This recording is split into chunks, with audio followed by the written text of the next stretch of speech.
मुल्क में कोरोना की दूसरी लहर आने के बाद से आज दूसरे दिन भी कोरोना के 1 लाख से कम मामलों की तस्दीक हुई है। आदाद-ओ-शुमार के मुताबिक मुल्क में कोरोना के 92,596 नए मामलों की तस्दीक हुई है, जबकि इसी अरसे में 2,219 अफराद की मौत भी हुई है।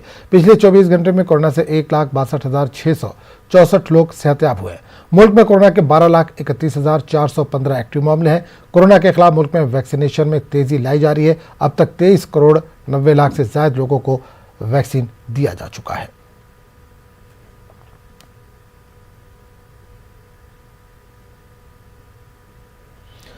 महाराष्ट्र में लगातार कोरोना के मामलों में कमी देखी जा रही है। मुंबई में मार्च के बाद से पहली बार सबसे कम अमवात दर्ज की गई है। गुज़िश्ता रोज मुंबई में कोरोना से 7 अमवात हुई।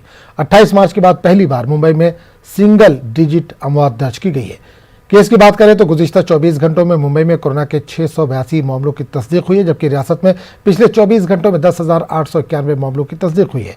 कोरोना की दूसरी लहर के बाद अब कोरोना के केसेस में बेहतरी दर्ज की जा रही है, जिसके साथ ही लॉकडाउन में भी नरमी की बात कही जा रही है।